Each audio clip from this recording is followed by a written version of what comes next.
Bismillahirrahmanirrahim. Assalamualaikum Ustaz, saya ingin bertanya, apa hukum mengelap atau membersihkan air wudhu ketika kita selesai berwudhu? Masya Allah. Oh, ini juga ada dua balasan nih. Dibalas oleh M. Razik, RB, boleh, tapi Rasulullah tidak mau mengelap karena setiap tetes air wudhu yang jatuh dapat menghapus dosa. Masya Allah. Dari mana Anda tahu? Hah? Dari mana tahu ini keterangannya dari Rasulullah seperti itu? Dalilnya apa nih? Hah? Dijawab Masya Allah sama Gia-Gia.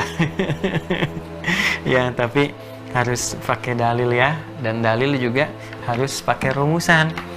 Makanya nanti hukum-hukum syariat itu menjadi produk fikih, nanti ada kaidah disebut dengan usul fikih.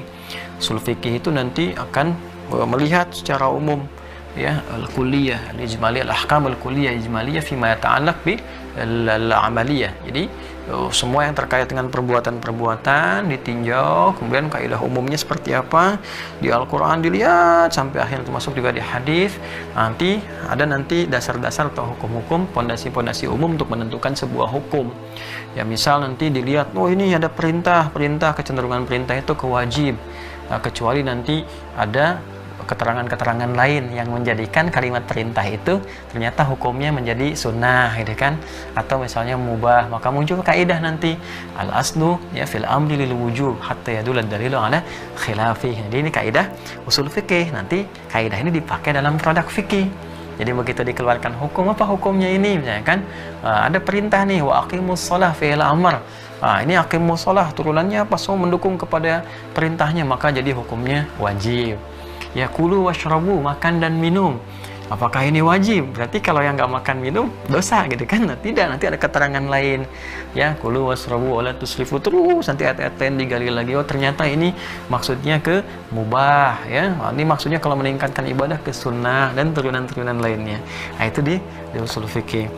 Nah, terkait dengan pertanyaan Anda, tidak ditemukan sampai saat ini ya, saya pribadi juga, dan ada beberapa keterangan ulama juga yang menyampaikan demikian, yang senada ya, keterangan langsung yang mengatakan apakah boleh dilap atau tidak dilap ya, kecuali memang ada dalil-dalil yang tersambung ya, baik kepada sahabat ataupun kepada Nabi sallallahu alaihi wasallam. Misalnya ada pernah terjadi riwayat Utsman bin Affan radhiyallahu taala anhu, termasuk Al-Hasan bin Ali radhiyallahu taala anhu, kemudian juga Anas bin Malik radhiyallahu taala anhu, yang setelah berwudu itu minta mindil itu semacam sapu tangan gitu ya, sapu tangan untuk mengelap. Ada yang mengelap juga demikian.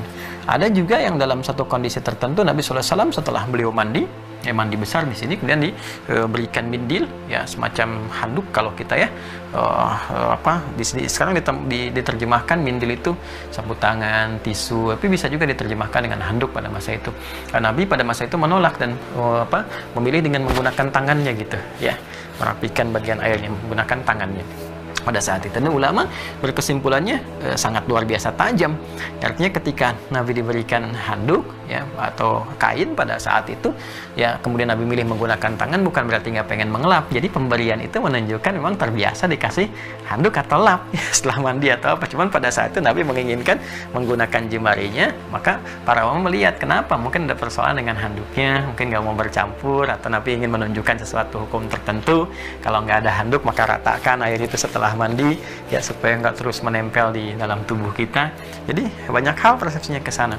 Adapun yang Anda tadi sebutkan di kawan kita mengatakan dengan jatuhnya air wudhu kemudian jatuh pula kotoran, tadi telah saya terangkan di awal ya. Yang dimaksudkan dengan itu adalah bagaimana saat berwudhu kita mengevaluasi diri. Ini nggak ada kaitan dengan dilap atau tidak ya.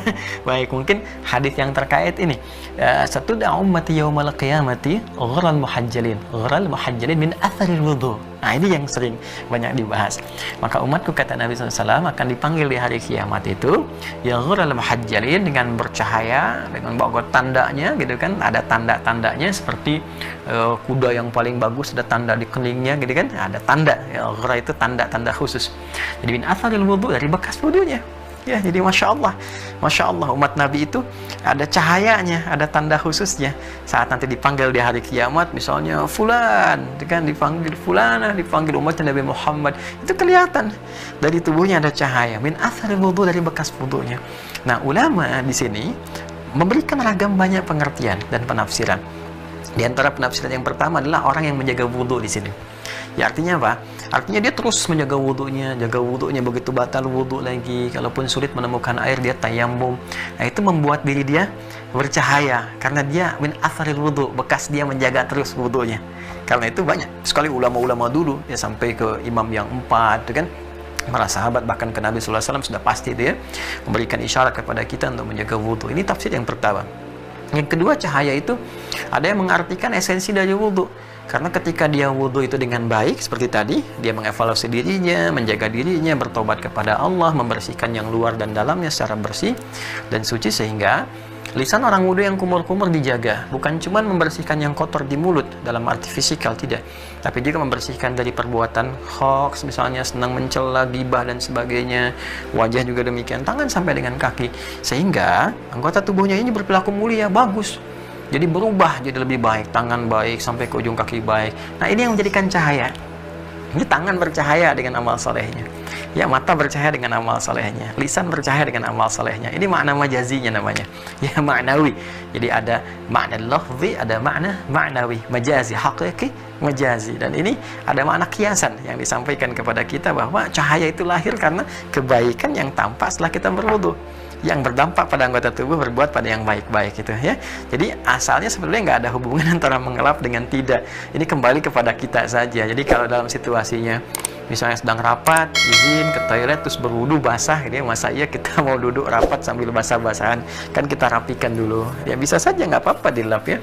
Nah, tapi kalau kita misalnya dalam situasi tahajud pengen sendiri ya, atau kita misalnya berjamaah secara terbatas, nggak pengen kita basuh pun, dan sekiranya tidak terkait dengan banyak hal secara sosial kepada orang, nggak ada masalah, kita jaga juga. Jadi ini kembali ke masing-masing, tapi juga menyesuaikan dengan kondisi dan lingkungan masing-masing yang sedang dijalani. Kurang lebih seperti itu ya.